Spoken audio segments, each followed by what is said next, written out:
আমি করুণার জন্য একজন গৃহ শিক্ষক রেখেছি। ওর তো এবার লেখাপড়া শুরু করা উচিত। কবে থেকে শুরু করবে আমাকে জানিও। তাতে কি লাভ হয় মা? তুমি যেমন লেখাপড়া শিখে পুরুষ মানুষের সব কথা কথা কও, ঠিক তেমন ওরা তোমার মতন তৈরি হবে আর এই সংসারে একের পর এক সমস্যা তৈরি করবে। পদ্ম, অভয় তো আমার একেবারে চটপট করছিল বাউনের বিদেন শুনে। তো কইলো, মাগো জ্যাঠামশাই যে সংসারখানা এত কষ্ট করে দাঁড় করিয়েছেন, অক্ত জল করে মান সম্মান টাকা পয়সা সব কামিয়েছেন, এখন যদি সব এমনি জলে চলে যায় তাহলে কি করে হয় বলো তো? এ জেঠিমা, ফুল ঠাকমা, দিদমা, এদের কথাটাও তো ভাবতে হবে। তা আমি তখন কইলুম, কিছু মনে করিস রে, তুইও তো এই বংশেরই বেটা রে, তা তোরও তো একখানা দায় আছে সংসারের প্রতি। ব্যাস যেমনি বলা অমনি লাগালো ছুট। ওই বাউনদের পায়ে ধরে, হাতে পায়ে ধরে সে বিধান তুলিয়ে তবে। ছোট অভয় কাজখানা বড় ভালো করেছে রে, বড় ভালো করেছে। বাউন যে এ বাড়িতে আসতে রাজি হয়েছেন, এতে সত্যি আমরা বেঁচে গেলুম। বইয়ের দয়া শরীর কাউকে পেলতে পারেনি, তাই তো ওই বাগদি মেয়েকে দেখে পরাণ কেঁদে উঠেছিল।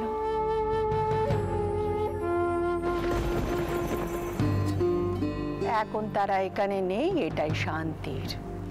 জনার্দনের কৃপায় একটা বিপদ কাটিয়ে উঠলুম, তাই না ছোট? বড় গিন্নি, কোনটা ঠিক কোনটা ভুল তা আমি জানি নে গো, তবে জীবনে প্রথমবার আমার মনে অনেকগুলো প্রশ্ন জাগছে জানো।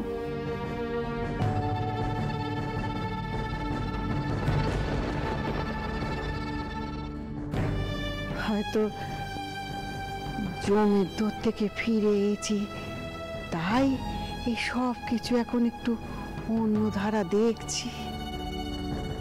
ছোটনাথ বউ ঠিক করেছে কি ভুল করেছে তার বিচার করার আমরা কে গো? এই সব কিছু হয়েছে ওই জনার্দনের ইচ্ছেতে, বুঝলে? জনার্দনের ইচ্ছেতে।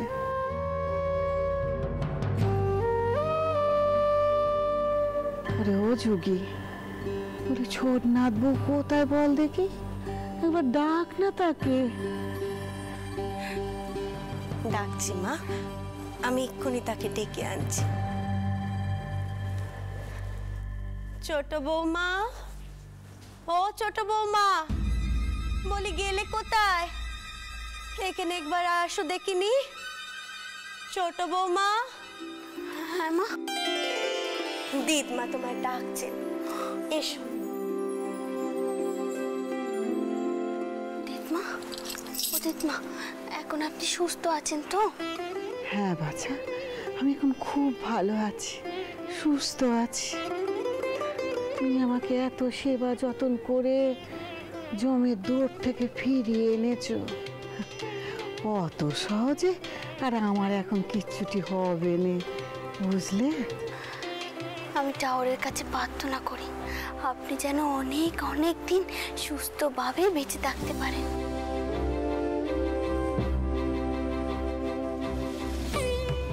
ও ছোটনাথ বউ, আমার মনে যে একটা বড় স্বাদ জেগেছে গো, আমার স্বাদটা পূরণ করো দেখি।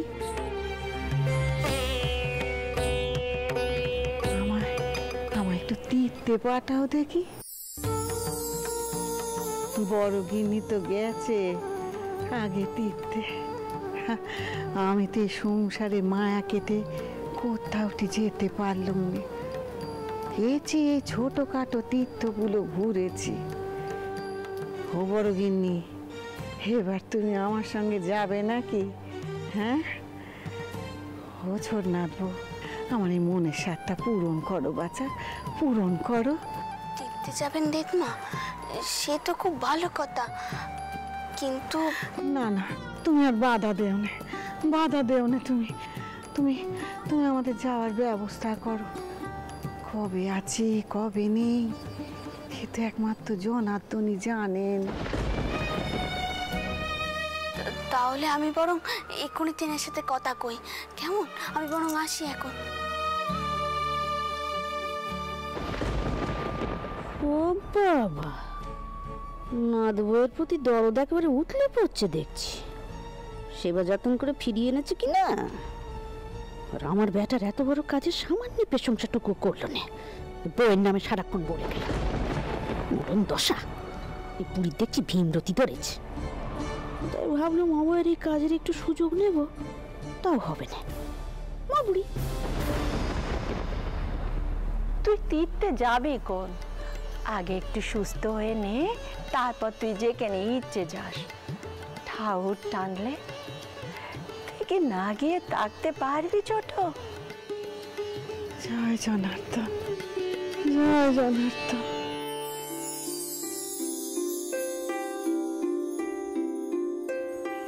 শুনছেন রানী, অভয়কে ব্যবসার কি কি দিচ্ছি সেটা একটু শুনে নাও। ওসব হিসেব নিকেশ পরে হবে, আগে আমার কথাখানা শুনুন। দেদমার কিন্তু একখানা আবদার আছে। যথা আজ্ঞা দেবী। এই আমি আমার হিসাবপত্র সব রেখে দিলাম। এবার বলুন, আপনার এই দাস আপনার জন্য কি করতে পারে? আবার কেমন রসিকতা! আপনি না সব সময় আমার সাথে রঙ্গ করেন, এখন তো বয়স বাড়ছে নাকি? রানী, বয়স বাড়লে কি ভালোবাসা কমে যায়? বরং আরো বাড়ে। থাক থাক, এখনো সব কথা থাক। বুড়ি ঠাকমা দেদমাকে নিয়ে তীর্থে যেতে চান। কি তীর্থে? এই শরীরে তীর্থে? রানী, তুমি খুব ভালো করে জানো তীর্থযাত্রা করলে শরীরের উপর কত ধকল যায়। তোমার মনে নেই? ফুল ঠাকুমা পর্যন্ত শেষ পর্যন্ত পারছিলেন না, আর দিদমা এই দুর্বল শরীরে তীর্থযাত্রা করবে? কত রক্তক্ষরণ হয়েছে, আগে একটু সুস্থ তো হোক। আরে বাবা, দেদমা তো আর কালকেই যাচ্ছেন নে, দেদমা সুস্থ হলেই তারপর যাবে। আমি কদিনের মধ্যে দেদমাকে সেবা করে একদম সুস্থ করে তুলব। মা, ও মা, আমরা তো ভিতরের উঠোন সাজিয়ে তুলেছি, বর আসার সময় হয়ে গেছে। তুমি আর কখন আসবে? ভেতরের উঠোনে কি হচ্ছে? আপনার নাচ জামাই আসছে।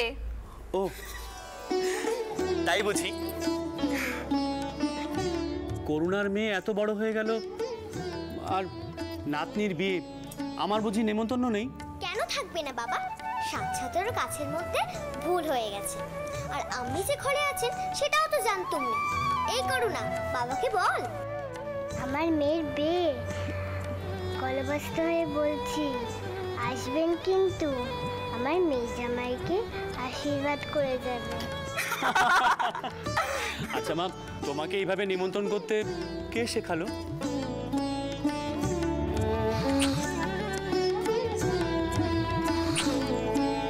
দেখেছেন আমার মেয়েরা কত আদব কায়দা শিখেছে?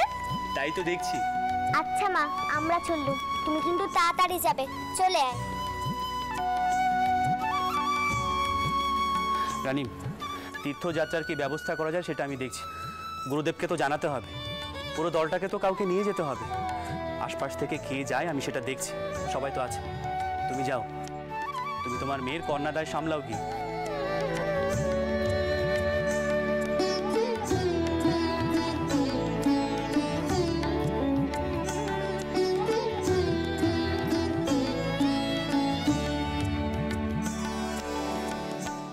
জয় নীলাদ্রিনাথের জয়, জয় জগন্নাথের জয়, জয় নীলাদ্রিনাথের জয়, জয় জগন্নাথের জয়, জয় নীলাদ্রিনাথের জয়, জয় জগন্নাথের জয়, জয় নীলাদ্রিনাথের জয়, জয় জগন্নাথের জয়, জয় নীলাদ্রিনাথের জয়, জয় জগন্নাথের জয়, জয় নীলাদ্রিনাথের জয়, জয় জগন্নাথের জয়, জয়।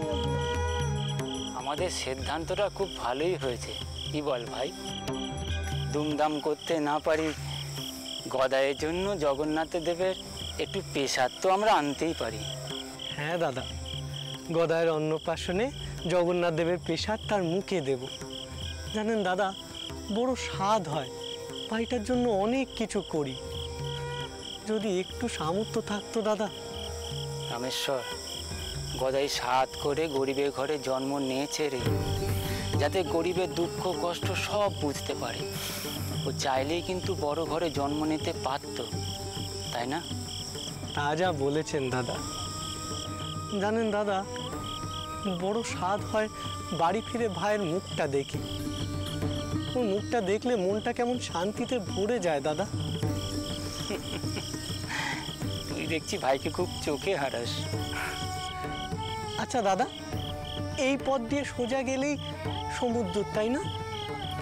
কতদিন ভেবেছি সমুদ্র দেখব, কিন্তু হয়ে আর ওঠে না। কিন্তু এবার যেন গদাই নিজে আমাদের জগন্নাথ দেবের দিকে ঠেলে দিল, তাই না দাদা? আমি একটা কথা ভাবছিলাম রামেশ্বর, উপার্জনের জন্য তোকে বেন গায়ে গিয়ে থাকতে হয়, ভাইকে কাছে পাস নে। এবার নয় আমি যাই, তুই ঘরে থাক। আপনি যে কি বলেন না দাদা। দাদা, আপনি হলেন বাবার বল ভরসা। আপনি দূরে গেলে চলে? আর তাছাড়া বাবার শরীরের জোর দিনে দিনে কমে আসছে। দাদা, আপনাকেই তো বাইকে মানুষ করতে হবে দাদা। হ্যাঁ, কথাটা তুই ঠিকই বলেছিস রে ভাই, আমারও তো একটা দায়িত্ব আছে। নে চল।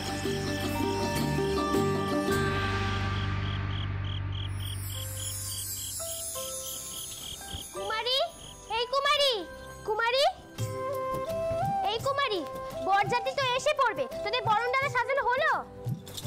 আরে এই করু না, বলছি কি বরযাত্রীর আপনের ব্যবস্থা কি হয়েছে? হ্যাঁ মানে আমি জানতো যে দিকটা আমি দেখবো না সেদিকটাই তোরা গোল পাতাবি। বলি কাজের লোকজন সবাই কোথায়? আছে আছে, সবাই আছে, কিন্তু ঠাকুর মশাই গেলেন কোথায়? কল্যাণক। আমি তো সেই কখন থেকে তৈরি হয়ে বসে আছি। কন্যা পক্ষ পাত্রপক্ষ তাদের তো কোনো নজরই নেই দেখছি। পাত্র কই? লগ্ন তো বয়ে গেল। ওই তো পাত্র এসে গেছে, তোমরা সবাই এসো, বর এসে গেছে, তাড়াতাড়ি এসো, তাড়াতাড়ি কুমারী, আরে তাড়াতাড়ি আয়। কি রে করুণাময়, এবার বরকে বরণ কর।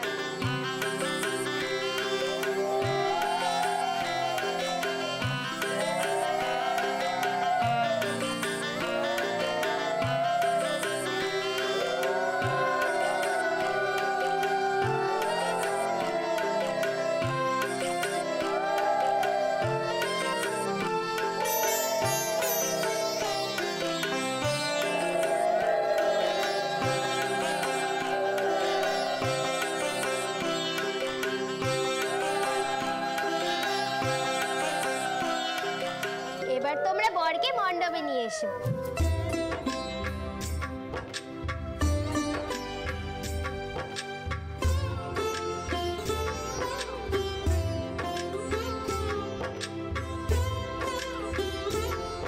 এই তো মেয়ের দিদমা এসে গেছে, উনি আগে আশীর্বাদ করবে। জয় জনার্দন। এখন বর আর কনেকে পাশাপাশি বসাও।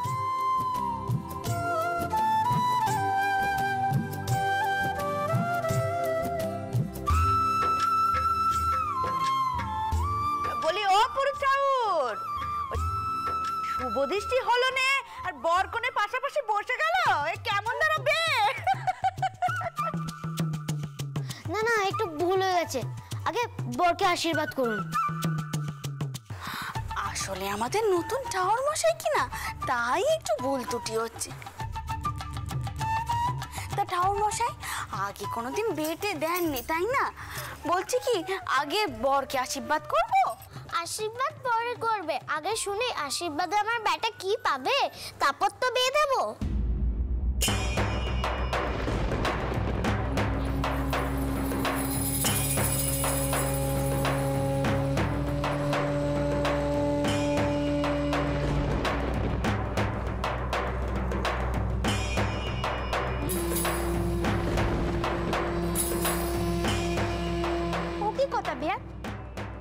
দেওয়া নেওয়া কথা তো সব আগে হয়ে গেছে, তাহলে এখন কেন এসব কথা উঠছে? হ্যাঁ, সে তুমি কইতে গেলে বিনা পাওনায় ব্যাটা দিল। আমার ব্যাটার কি কম দাম? কত ভালো ভালো সম্বন্ধ এসেছিল। নেহাত বেয়ানকে কথা দিয়েছিলাম, এর জন্য বিনা পাওনায় রাজি হয়ে গেলুম। বিনা পানি এক বাক্স জামা কাপড় দিয়েছি আমরা, মেয়েকে গা ভরে সাজিয়ে দিচ্ছি আমরা, আর পালঙ্ক বিছানা তো আমরাই দিচ্ছি। আর কি চাই? এখন শুধু শুধু বিয়ের আগে গোল বাঁধাচ্ছেন কেন?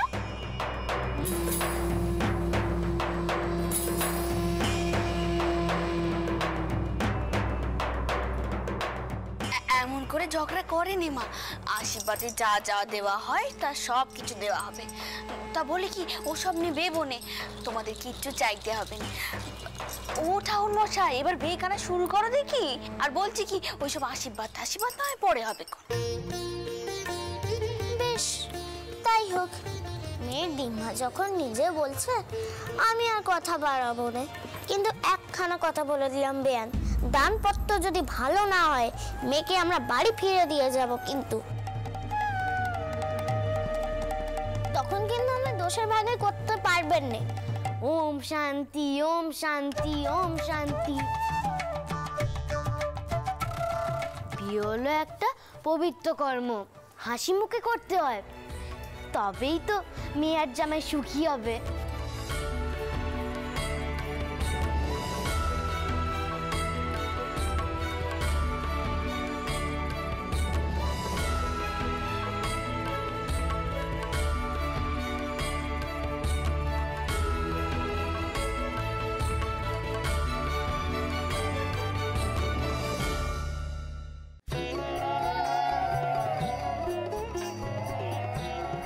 কিছু মনে করে নে, ওদের দেখলে কে বলবে বলো তো? এখন ওদের বিয়ে হয়নি, মেয়েরা কেমন বড় হয়ে গেল, সব আচার বিচার কি সুন্দর করছে দেখো।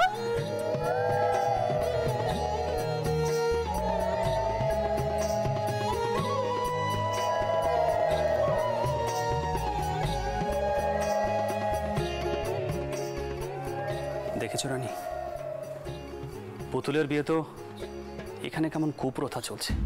দেনা পাওনা মনের মতো না হলে এখানেও বরকে উঠিয়ে নিয়ে যাওয়ার কথা হচ্ছে। কি শিখছে ছেলেমেয়েরা? ছেলেমেয়েদের নিজেদের মধ্যেও দেনা পাওনা নিয়ে দর কষাকষি চলছে। তার মানে এদের মনের মধ্যেও গেঁথে গেছে বরপণ ছাড়া বিয়ে হয় না। আপনি শুধু এইটুকুই দেখলেন, আর এইটা দেখলেন নি আমাদের মেয়েরা কত বড় হয়ে গেছে।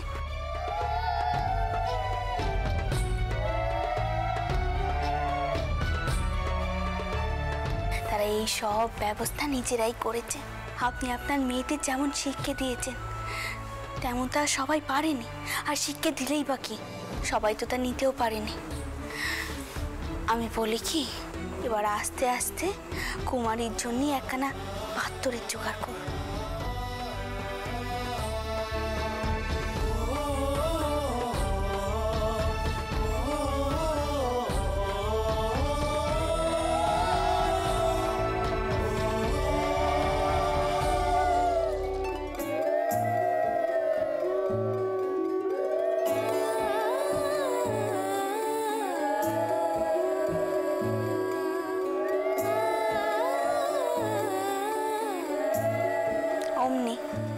অমনি মেয়েদের বিয়ের কথা শুনে মুখখানা বার হয়ে গেল। মেয়েদেরকে তো শহুর ঘরে যেতেই হয়। না রানী,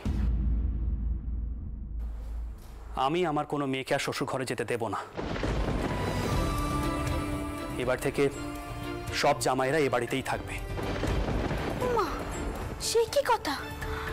সব জামাই ঘর জামাই থাকবে? হ্যাঁ রানী, সব জামাই ঘর জামাই থাকবে। পদ্মকে দেখলে না, ও কি শ্বশুর ঘর করতে পারল?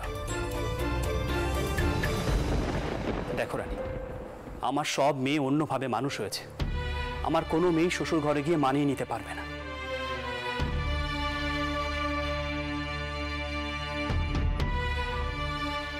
পদ্মের বর তো তাও সপ্তাহে একবার এসে দেখে যায়। কুমারীর বর হয়তো আসবেই না। তাই আমি ঠিক করেছি, বিয়ের শুরুতেই আমি বলে দেব আমার মেয়েরা এই বাড়িতেই থাকবে। আর জামাইদেরকেও এ বাড়িতেই থাকতে হবে। তাহলে বিয়ের পর আর কোনো অশান্তিই হবে না। আর কুমারীর মতো লক্ষ্মীমন্ত মেয়েকে তো আর যার তার হাতে তুলে দিতে পারি না। তাহলে তো তেমন পাত্র খুঁজতে হবে। যোগ্য পাত্র খুঁজতে সময় লাগবে। তাছাড়া আমি তো যেমন তেমন করে আমার মেয়েদেরকে পার করব না। আগে 10টা পাত্র দেখব, তারপর যোগ্য পাত্র নির্বাচন করব।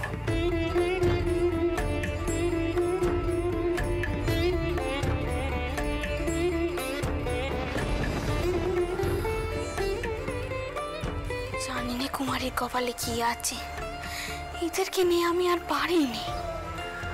উফ।